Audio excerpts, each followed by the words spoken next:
Hello. So this is the third video on this particular act, Rajasthan rent control act. Chapter third हम discuss करेंगे आज. I already covered chapter first and second in my previous videos.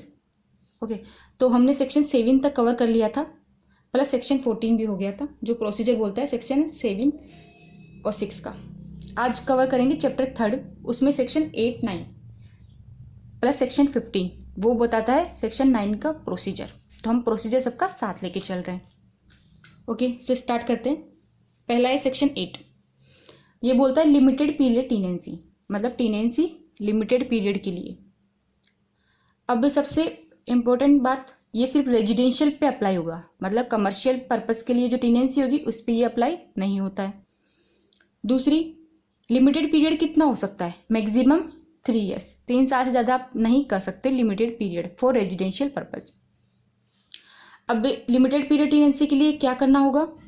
पहले joint petition लगेगी. Joint petition का मतलब क्या हुआ कि लैंडलॉर्ड और टीनेंट दोनों मिलके पिटीशन लगाएंगे. पिटीशन कहाँ लगाएंगे? रेंट ट्रिब्यूनल के पास. अब पिटीशन चली गई, उसके बाद रेंट ट्रिब्यूनल क्या करेगा? इमीडिएटली परमिशन ग्रांट कर देगा, परमिशन दे देगा, और साथ में एक सर्टिफिकेट इश्यू करेगा. सर्टिफिकेट किसके लिए? फॉर रिकवरी ऑफ पोजीशन, ताकि पोजीशन की रिकवरी के लिए वो सर्टिफिकेट इश्यू कर देगा, ताकि जैसे उसका पीरियड खत्म हो, जिस लिमिटेड पीरियड टीनेंसी, मतलब जैसे मैक्सिमम 3 साल हो सकता है, उन्होंने मान लो 1 ईयर 2 ईयर या 3 ईयर, जितने भी साल का उन्होंने टीनेंसी एग्रीमेंट बनाया है, वो जैसे खत्म हुआ वो सर्टिफिकेट एग्जीक्यूशन में आ जाएगा उस डेट को, और उससे क्या होगा, इजीली वो लैंडलॉर्ड उसकी पोजीशन को रिकवर कर सकता है. मतलब उसको बिना किसी ज़्यादा डिस्प्यूट में नहीं जाना पड़ेगा, कुछ कोई फालतू के डिस्प्यूट नहीं होंगे, कोई फालतू का प्रोसीजर उसको नहीं लेना पड़ेगा, फॉलो करना पड़ेगा, तो वो इसलिए हो जाता है. अब इसमें जो एक बात है वो है कि 3 बार से ज़्यादा सेम प्रीमाइसेस पे लिमिटेड पीरियड टीनेंसी नहीं, परमिशन ग्रांट नहीं करेगा. मतलब 3 टाइम मैक्सिमम है. जैसे लैंडलॉर्ड और टीनेंट ने एक लिमिटेड पीरियड टीनेंसी एग्रीमेंट बनाया एक प्रीमाइसिस पे, और रेंट ट्रिब्यूनल ने परमिशन दे दी. अब फिर उन्होंने उसी प्रीमाइसिस पे दोबारा परमिशन ले ली, उसको एक्सटेंड कर लिया, फिर थर्ड टाइम पे उन्होंने ले लिया. तो ये बात बोलता है कि 3 बार से ज़्यादा आप सेम प्रीमाइसिस पे लिमिटेड पीरियड टीनेंसी की परमिशन नहीं मिलेगी. ओके, ये परमिशन नहीं देगा. और नेक्स्ट जो बात इसमें बोली गई है वो बोली है time period for certificate, execution of the certificate. ये बोलता है कि जो सर्टिफिकेट जब जिस डेट को एग्जीक्यूशन में आ गया, ठीक है, उस डेट से आपको 6 मंथ के अंदर अंदर उसके एग्जीक्यूशन के लिए पिटीशन फाइल करनी पड़ेगी ट्रिब्यूनल के पास. अगर आप 6 मंथ तक अप्लाई नहीं करता है तो वो सर्टिफिकेट क्या होगा? लैप्स हो जाएगा. मतलब जैसे लिमिटेड पीरियड टीनेंसी का सर्टिफिकेट मिला और वो डेट आ गई जब उसको वो पोजीशन रिकवर कर सकता था. अब उस डेट के से लेके 6 मंथ तक उसकी एग्जीक्यूशन की पिटीशन लगानी पड़ेगी. अगर वो 6 मंथ तक एग्जीक्यूशन की पिटीशन नहीं लगाता है तो वो लैप्स हो जाएगा. ओके, मतलब जब से वो सर्टिफिकेट बिकेम एग्जीक्यूटेबल, ओके, तब उसके विद इन 6 मंथ, तब से लेके 6 मंथ के अंदर अंदर उसको पिटीशन फाइल करनी पड़ेगी ताकि वो पोजीशन को रिकवर कर सके. अगर नहीं लगाता है तो वो लैप्स हो जाएगा. ये सेक्शन 8 बोलता है लिमिटेड पीरियड टीनेंसी. अब आ जाता है सेक्शन 9. सेक्शन 9 एक्चुअल में ग्राउंड बताता है इविक्शन के, मतलब टीनेंट को अगर लैंडलॉर्ड को मकान खाली करवाना है तो वो कौन कौन से ग्राउंड पे इविक्शन की पिटीशन लगा सकता है. और साथ में सेक्शन 15 कवर करेंगे, वो इसका प्रोसीजर बताता है. तो ठीक है, स्टार्ट करते हैं सेक्शन 9. मैं आपको शॉर्ट में बता देती हूँ, आप एक बार बुक की लैंग्वेज पढ़ेंगे तो बहुत आपको इजीली समझ में आ जाएगा. ग्राउंड से पहला तो रेंट नॉट पेड, मतलब रेंट दिया ही नहीं है. अब रेंट नहीं दिया ना, इसके भी 2-3 कंडीशन है, वो फुलफिल करनी पड़ेगी. कौन कौन सी कंडीशन? पहली तो ये कि ये रेंट दिया नहीं है, ये तभी अप्लाई होगा जब पहले उसको एक नोटिस दे दिया हो लैंडलॉर्ड ने, रेंट की डिमांड जो ड्यू था रेंट, उसकी नोटिस दे दिया हो कि आप मेरा रेंट पे करो. और नोटिस भी कैसे? विद पर्टिकुलर फॉर्म में नोटिस दिया हो कि ना रजिस्टर्ड पोस्ट या एक्नॉलेजमेंट ड्यू से जैसा भी होगा वैसे नोटिस दिया हो. और फिर वो नोटिस देने के बाद भी वो 30 दिन के अंदर अंदर उसका रेंट पे नहीं करता है, ठीक है, तब वो जाके एप्लीकेशन लगाएगा कि मेरा रेंट पे नहीं कर रहा, आप इसका इविक्शन का पिटिशन फाइल करेगा। साथ साथ में एक और बात इसमें बोली है, अगर आपको याद हो सेक्शन 5 में सेक्शन 5 जब मैंने कवर करा था तब भी आपको बताई थी कि रेंट पे करने के लिए अगर मान लो उसने account number, bank account number bank के थ्रू उसको पे करना है और बैंक के डिटेल लैंडलॉर्ड ने नहीं उसको दी है रेंट एग्रीमेंट में या किसी नोटिस के थ्रू, रजिस्टर पोस्ट के थ्रू, तो भी ये इस ग्राउंड पे पिटिशन फाइल नहीं होगी। तो इसकी दो कंडीशन कौन कौन सी फुलफिल करनी चाहिए? पहली, वो अपनी बैंक डिटेल उसको डिस्क्लोज कर चुका हो टेनेंट को। सेकंड, उसने उसके रेंट की डिमांड के लिए नोटिस दिया हो और 30 दिन के अंदर अंदर टेनेंट ने रेंट पे नहीं किया हो। सेकंड आता है कंस्ट्रक्शन, ये सी है एक्चुअली और ये वाला बी है। कंस्ट्रक्शन, उसने कंस्ट्रक्शन कर लिया हो, कैसा? ऐसा कंस्ट्रक्शन जो मटीरियली अल्टर द प्रीमाइसिस, मतलब प्रीमाइसिस को चेंज कर देता हो, या फिर डिमिनिश द वैल्यू, या जो प्रीमाइसिस थी उसकी वैल्यू को कम कर देता हो। जैसे मान लो उसने कोई गेट बना दिया बिना लैंडलॉर्ड को पीछे ही, ठीक है, और ऐसा गेट बनाया जिससे उसकी वैल्यू कम हो गई, या फिर कोई कंस्ट्रक्शन था अच्छा, ठीक है, तो उसने उसको तुड़वा के उसमें चेंज करा दिया हो, तो वो इसमें आ जाएंगे। सब्सटेंशियल डैमेज, अब आता है डैमेज, उसने डैमेज कर दिया हो। डैमेज कैसा? विलफुली कराओ, या तो खुद ने कराओ, या परमिटेड टू कोज, या किसी को परमिशन दे दियो कि उसका डैमेज कर दे।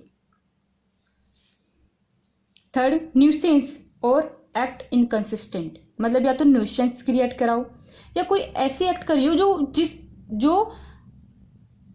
जिस पर्पस के लिए टेनेंसी दी थी उसके इनकंसिस्टेंस हो, या उसके मतलब उसके बिल्कुल अगेंस्ट में जा रही हो, ऐसी कोई एक्ट उसने कर दी हो।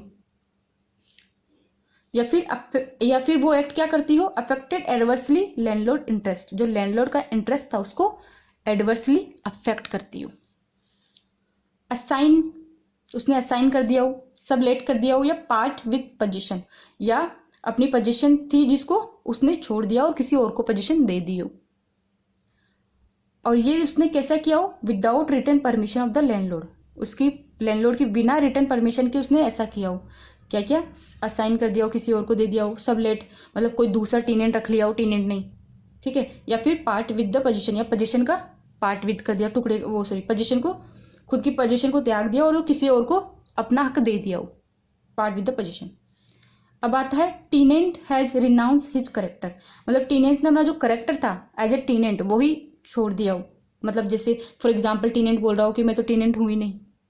या फिर deny the title of the landlord, उसने यही मना कर दिया हो कि ये लैंडलॉर्ड है ही नहीं, मतलब जिस तारीख को वो लैंडलॉर्ड था, उन्होंने रेंट एग्रीमेंट बनाया था, उसी लैंडलॉर्ड को वो बोल रहा है कि नहीं ये तो लैंडलॉर्ड है ही नहीं इस प्रीमाइसिस का, ऐसा कर दिया हो। अब उसने क्या किया हो ये, और फिर लैंडलॉर्ड ने क्या करा हो? Not waived his right, landlord ने अपना राइट नहीं छोड़ा हो, लैंडलॉर्ड भी ये बोल रहा हो कि नहीं मैं लैंडलॉर्ड हूँ, मेरा ही घर है ये। या फिर दूसरा, लैंडलॉर्ड ने उसका जो एक्ट है, मतलब उसने जो करा है कि हाँ ये तो लैंडलॉर्ड है ही नहीं, इस एक्ट को उसने माफ नहीं किया हो, तो इसलिए पिटीशन लगा सकता है। कमर्शियल यूज, मतलब मान लो आपको टेनेंसी तो दी थी रेजिडेंशियल पर्पस के लिए, रहने के लिए, और आप उसमें क्या कर रहे हो? कमर्शियल यूज कर रहे हो, बिजनेस कर रहे हो अपना। Tenant ceases to be a service और employment when residential tenancy based on the reason of being in service और एम्प्लॉयमेंट, मतलब मान लो ये सिर्फ रेजिडेंशियल पे अप्लाई होगा। मान लो रेजिडेंशियल पे टेनेंसी दी थी, किस कारण से दी थी? कि वो जो टेनेंट था वो किसी सर्विस में था या एम्प्लॉयमेंट में था, ठीक है, अगर और अब वो उस सर्विस और एम्प्लॉयमेंट में है ही नहीं, सीज हो गया, उसमें से हट गया या हटा दिया जो भी है, तो तब वो उस ग्राउंड पे अप्लाई कर सकता है एविक्शन के लिए। आई आ जाता है required by landlord, bona fide required by landlord, मतलब लैंडलॉर्ड को खुद को ही चाहिए एक अच्छा रीजन के साथ, किस पर्पस के लिए? या तो यूज और ऑक्यूपेशन, खुद के इस्तेमाल के लिए, या ऑक्यूपेशन के लिए हिमसेल्फ, खुद के लिए, या फिर उसके किसी फैमिली मेंबर के लिए, या फिर यूज और occupation of a person whose benefit premises hold, या फिर ऐसे पर्सन के ऑक्यूपेशन और यूज के लिए चाहिए जिसके लिए उसने वो प्रीमाइसेस बनाया था या रख रखा था। अब इसके साथ एक एक्सप्लेनेशन है, प्रोविडो है, वो ये बात करता है कि मान लो इस ग्राउंड पे उसने इविक्शन की डिक्री तो ले ली, पिटीशन फाइल करी थी, उसको डिक्री मिल गई पिटीशन की, पोजीशन की। अब वो अगर इस ग्राउंड पे वो पोजीशन ले रहा है, तो यहाँ पर इस ग्राउंड पे लेने के बाद में 3 साल तक वो किसी और को उस प्रीमाइसेस को रेंट पे नहीं दे सकता। अगर मान लो उसने विद इन 3 ईयर्स अगर इस ग्राउंड पे इविक्शन करवा दिया और 3 साल के अंदर अंदर किसी और को टेनेंट रख दिया उसके अंदर, तो ये ग्राउंड बनता है कि जो टेनेंट था वो उस पोजीशन को रिस्टोर कर सकता है एप्लीकेशन लगा के रेंट ट्रिब्यूनल के पास। और वहां पर जो रेंट ट्रिब्यूनल के पास एप्लीकेशन लगाएगा तो सेक्शन जो 16 है, सेक्शन 16 का प्रोसीजर फॉलो होगा। जो हम सेक्शन 16 कवर करेंगे तब हम देख लेंगे। मतलब इस ग्राउंड पे इविक्शन करने के बाद वो 3 साल तक किसी और को उस लैंड को रेंट पे नहीं दे सकता प्रीमाइसेस को। ठीक है, नेक्स्ट आ जाता है tenant has built acquired vacant position और अलोटेड सुटेबल प्रीमाइसेस। या तो टेनेंट ने खुद का घर बना लिया हो या फिर उसकी जो वैकेंट पोजीशन थी उसने अक्वायर्ड कर लिया हो, कहीं पे खाली कब्जा था वो उसको अब मिल गया हो, या फिर उसको कोई सुटेबल प्रीमाइसेस अलॉट हो चुका हो, इस ग्राउंड पे ले सकता है। और क्या जाता है कि not used for continuous 6 months immediately proceeding for the date of the petition. मतलब आपका जो टेनेंट पे आपको मिला था, टेनेंसी एग्रीमेंट बना, उससे 6 महीने तक बिना किसी रीजनेबल ग्राउंड के, कोई आपके पास ग्राउंड ही नहीं है और उस प्रीमाइसेस का कोई यूज ही नहीं कर रहे हैं 6 महीने तक, तो तब भी एक ग्राउंड बनता है इविक्शन का। आई आ जाता है required by authority under law to abate the overcrowding of the premises. मतलब कोई अथॉरिटी अंडर लॉ, मतलब कोई अथॉरिटी है उसको वो जो ओवर क्राउडिंग मतलब उस प्रीमाइसेस में ज़्यादा क्राउड हो गया था, भीड़ भाड़ ज़्यादा है, तो उस भीड़ भाड़ को कम करना है, इसके लिए उस प्रीमाइसेस को खाली कराना पड़ रहा है। और उसको कोई अब आता है बिल्डिंग वर्क, उसका बिल्डिंग वर्क करवाना है। बिल्डिंग वर्क किस किस के बिहाफ पे हो सकता है, या तो स्टेट गवर्नमेंट ने ऑर्डर दिया हो या फिर कोई लोकल अथॉरिटी है फॉर द डेवलपमेंट पर्पज़ के लिए उसने ऑर्डर दिया हो, या फिर जो प्रीमाइसेस था वो अनसेफ और अनफिट हो गया हो ह्यूमन रेजिडेंस, मतलब ह्यूमन रेजिडेंस के लिए, लोगों के लिए रहने के लिए वो अनसेफ या अनफिट हो गया हो। जैसे कई बार होता है ना, कोई पुरानी बिल्डिंग होती है बिल्कुल ख़राब हो जाती है, जो टूटने की हालत में हो जाती है, तो जैसे अनसेफ या अनफिट हो गई हो रहने के लिए ह्यूमन पर्पज़ के लिए, या कोई अर्थक्वेक आया या कैसे आया जिसकी वजह से उस बिल्डिंग का कुछ है ना सबस्टेंशियल डैमेज हुआ, तो ऐसा कुछ हो सकता है ग्राउंड। तो ये हो गए सारे ग्राउंड इविक्शन के एम तक। अब इस ग्राउंड, ये ग्राउंड हो गया, अब इन ग्राउंड पे इविक्शन करवाएंगे कैसे, उसका प्रोसीजर आ जाता है सेक्शन 15 के अंदर। अब देखो प्रोसीजर का मैंने आपको पहले ही बताया था जब हम सेक्शन 14 कवर कर रहे थे कि प्रोसीजर सबका सेम है, सबका। अगर आप एक प्रोसीजर याद कर लोगे तो आपको सारे हो जाएंगे, बस आपको टाइम पीरियड जो नोटिस की रिप्लाई का टाइम था वो अलग अलग है। तो इसका डिस्कस कर लेते हैं। देखो प्रोसीजर वही होगा, रेंट ट्रिब्यूनल होगा, रेंट ट्रिब्यूनल के पास क्या होगा, पिटीशन लगाएंगे। कौन लगाएगा पिटीशन, या तो लैंडलॉर्ड खुद लगाएगा या कोई भी पर्सन जो उस प्रीमाइसेस की पोजीशन को क्लेम कर रहा है। पिटीशन के साथ क्या जाएगा, एफिडेविट जाएगा, साथ में डॉक्यूमेंट जाएंगे जिनके बिहाफ पे वो क्लेम करेगा। पिटीशन चली गई, पिटीशन के बाद में अब क्या करेगा, रेंट ट्रिब्यूनल नोटिस इश्यू कर देगा, किसको, टेनेंट को। अब उस नोटिस में वो एक डेट फिक्स करेगा within 30 days from the date of the issue of the notice. जिस डेट को नोटिस इश्यू करा है उसके विद इन 30 days की एक डेट फिक्स कर देगा उस, ताकि टेनेंट उस डेट को आए अपना reply they with affidavit and other documents. अब नोटिस के साथ साथ क्या क्या जाएगा, कॉपी जाएगी किस किस की, एफिडेविट की, डॉक्यूमेंट की, और जो पिटीशन थी उसकी कॉपी जाएगी। नोटिस की सर्विस कैसे होगी, नोटिस की सर्विस वैसे ही होगी जैसे सर्विस होती है सिविल कोर्ट या ट्रिब्यूनल अपने जो प्रोसेस इश्यू करता है, सर्व करता है, वैसे होगी। या फिर रजिस्टर्ड पोस्ट से कर सकता है या एक्नॉलेजमेंट ड्यू। अब रिप्लाई आएगा कितने दिन में, within 45 days from the date of the service of notice. जिस डेट को सर्विस हुई है ना नोटिस की, उसके 45 days के अंदर अंदर टेनेंट क्या करेगा, अपना रिप्लाई दे देगा। हाँ, अब आपको एक बात यहाँ पे जो ज़्यादा जरूरी है जानना, वो है टाइम पीरियड डिफरेंस का। देखो अगर आप दो, यहाँ इस पूरे डायरेक्ट में 2 सेक्शन है, सेक्शन 12 और सेक्शन 15, जहाँ पर आपको ये डाउट बनेगा, क्योंकि यहाँ पे जो नोटिस इश्यू कर रहा है वहाँ पर इस एक्ट में लिखा है कि विद इन 30 days की एक डेट फिक्स करेगा from the date of the issue of the notice, ठीक है, रेंट ट्रिब्यूनल, ताकि उस डेट को वो आए अपने रिप्लाई दे। और जब उसके सेकंड पैरा में आप जाएंगे तो वहाँ ये लिखा होगा कि वो 45 दिन में अपना रिप्लाई देगा from the service of the notice. तो यहाँ पर ये जो टाइम पीरियड है ना वो थोड़ा सा आपको डाउट लगेगा, और ऐसी सिचुएशन आपके साथ सेक्शन 12 जो आप पढ़ोगे ना उस प्रोसीजर में भी आपके सामने आएगी, बाकी सेक्शन में नहीं आएगी, क्योंकि बाकी सेक्शन में जब आप जाओगे तो वहाँ पे ये जो डेट फिक्स कर रहा है वो, और जो रिप्लाई की डेट है वो सेम टू सेम है, रिप्लाई का टाइम और जो डेट फिक्स कर रहा है वो टाइम दोनों सेम है। पर सेक्शन 12 और 15 में आपको ये डाउट आएगा। इवन मैंने काफ़ी कोशिश करी इसका आंसर ढूंढने की, काफ़ी वीडियो वॉच देखे मैंने, बट कोई सेटिस्फिकेशन नहीं हुआ, क्योंकि सब में कुछ अलग अलग आंसर दे रहे हैं। इवन कुछ वीडियोज में आपको मिल जाएगा आंसर कि ये तो नोटिस इशू करने का टाइम है, कितने दिन में नोटिस इशू करेगा, पर ऐसा नहीं है, क्योंकि जब डायरेक्ट की लैंग्वेज पे जाते हैं तो क्लियरली मेंशन है कि वो डेट फिक्स करेगा फॉर द रिप्लाई, ओके, और the date is should be within 30 days from the date of the issue of the notice. तो ये यहाँ पे क्लियर है, तो आपको ये दो चीज़ें यहाँ पे मेंशन करके चलनी पड़ेगी। तो आपको सेक्शन 12 और 13, सेक्शन 12 और सेक्शन 15 में थोड़ा सा ये चीज़ आपको माइंड में रखनी पड़ेगी, बाकी में इश्यू नहीं आएगा।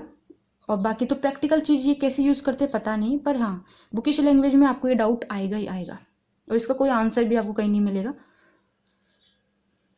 ओके। तो हो सकता है शायद ये 45 days service of the notice बोलता है, 45 डेज है, हो सकता है ये 30 डेज तब के हो जबकि वो मतलब फिक्स कर रहा हो, और यहाँ पे भी मैंडेटरी है कि वो डेट फिक्स करेगा 30 डेज के अंदर अंदर की, ठीक है। तो अभी आप रिप्लाई आ जाएगा, रिप्लाई कैसे करेगा, रिप्लाई के साथ वही सेम प्रोसीजर रहेगा, वो कॉपीज देगा, serve the copies of affidavit, document और रिप्लाई, उसकी कॉपीज दे देगा। अब ये आ गया, अब आता है रीजॉइंडर, मतलब अब रिप्लाई आ गया, अब जो लैंडलॉर्ड था उसको रीजॉइंडर करना है, अपना क्रॉस आंसर देना है उसके क्लेम का, ठीक है। तो रीजॉइंडर में क्या होगा, विद इन 30 डेज होगा रीजॉइंडर, कब से, जब से टेनेंट ने अपना रिप्लाई दिया था उसके विद इन 30 डेज वो अपना रीजॉइंडर कर देगा। और रीजॉइंडर में भी क्या करेगा, वो अपनी जो कॉपीज होगी रीजॉइंडर की वो किसको दे भेजेगा, टेनेंट को, अपोजिट पार्टी को उसकी कॉपीज भी दे देगा। रीजॉइंडर हो गया, अब क्या करेगा, ट्रिब्यूनल फिक्स कर देगा डेट ऑफ द हियरिंग की डेट फिक्स कर देगा। अब हियरिंग की डेट कब से होगी, 180 दिन के अंदर अंदर, 180 डेज के अंदर अंदर की हियरिंग की डेट होगी। अब वो 180 डेज हम कब से काउंट करेंगे, जब से टेनेंट के पास नोटिस गया था, यहाँ पर ये नोटिस जब पहुंचा था तब से 180 दिन की अंदर अंदर की हियरिंग की डेट फिक्स हो जाएगी। हियरिंग हो गई, अब या ट्रिब्यूनल के पास दो ऑप्शन होंगे, या तो वो समरी प्रोसीजर करेगा और उसको डिसीजन देगा, या फिर वो एफर्ट लगाएगा कैंसिलेशन के लिए या फिर सेटलमेंट के लिए लैंडलॉर्ड और टेनेंट के बीच में। और अब ये जो सारी प्रोसीडिंग है वो कितने दिन में कंप्लीट हो जाएगी, 240 days from the date of the service of the notice. जिस तारीख को नोटिस की सर्विस हुई थी टेनेंट के पास में, उसके 240 दिन के अंदर अंदर ये पूरी प्रोसीडिंग कंप्लीट होनी चाहिए, ठीक है। अब आ जाता है यहाँ पे समरी प्रोसीजर, अब आ गया डिसीजन। अब ट्रिब्यूनल ने क्या करा, अपना डिसीजन दे दिया। अब डिसीजन मान लो लैंडलॉर्ड के फेवर में दिया, मतलब इविक्शन की पिटिशन थी और इविक्शन की, अब लैंडलॉर्ड के फेवर में डिसीजन आ गया कि हाँ इविक्शन का ग्राउंड बनता है, तो क्या करेगा, अब ट्रिब्यूनल एक सर्टिफिकेट इश्यू कर देगा for the recovery of the position. अब मान लो वो जो थी टेनेंसी वो रेजिडेंशियल पर्पस के लिए था घर प्रीमाइसिस, तो वो जो सर्टिफिकेट होगा, वो जिस डेट को सर्टिफिकेट देगा उसके 3 महीने तक एग्जीक्यूशन में नहीं आएगा। Certificate not executable for a period of 3 months from the date of the decision, मतलब जिस तारीख को डिसीजन दिया उस तारीख से लेकर 3 महीने तक वो रिकवरी नहीं कर पाएगा। उस सर्टिफिकेट क्या होगा, 3 महीने बाद एग्जीक्यूशन में आएगा, उसके 3 महीने बाद उसकी एग्जीक्यूशन होगी, 3 महीने बाद वो उसकी रिकवरी ले सकता है, पोजीशन रिकवर कर सकता है। मतलब एक तरीके से 3 महीने का टाइम मिलेगा टेनेंट को कि अपना दूसरा घर ढूंढ ले या कुछ कर ले। कमर्शियल पर्पज के लिए होगी तो यही जो 3 महीने का टाइम था ना वो 6 महीने हो जाएगा, मतलब 6 महीने उसको टाइम दिया जाएगा कि हाँ 6 महीने में अपना कुछ कर लो। 6 महीने के बाद, जिस डिसीजन के 6 महीने के बाद वो जो सर्टिफिकेट इश्यू हुआ था वो एग्जीक्यूशन में आ जाएगा और वो रिकवरी उसकी कर सकता है। ये हो गया सारा प्रोसीजर। अब यही जो प्रोसीजर है वो हम जब सेक्शन 18 के 3 में जाएंगे ना, जिसपे चैप्टर 2 और 3 अप्लाई नहीं होता, जब हम सेक्शन 3 पढ़ते हैं तो सेक्शन 3 में लिखा है कि जिन चैप्टर 2 और 3 कुछ चीज़ों पे अप्लाई नहीं होता, अगर उन चीज़ों की रिकवरी करनी है, ठीक है। अब जब सेक्शन 3 में आपने पढ़ा हो पहले वाली वीडियो में, तो आप बुक से पढ़ेंगे तो सेक्शन 3 में ऐसी कुछ चीज़ें दे रखी है जिन पे चैप्टर 2 और 3 अप्लाई नहीं होता, ऐसी कुछ प्रीमाइसेस है। तो ऐसी कुछ प्रीमाइसेस की जब रिकवरी करनी हो तब भी जो सेक्शन 15 हमारा ये जो हमने पढ़ा है यही प्रोसीजर रिकवरी का फॉलो करेंगे। तो अगर मान लो क्वेश्चन आ जाता है कि मान लो ऐसी premises on which section first and chapter second and third not apply, है ना। ओके, तो किस प्रोसीजर से उसकी रिकवरी होगी, तो प्रोसीजर कौन सा होगा, सेक्शन 15 का। और ये बात हम कहाँ पढ़ेंगे, सेक्शन 18 के 3 में पढ़ेंगे, ठीक है। ओके, तो आई होप आपको समझ में आ गया हो। Thank you so much.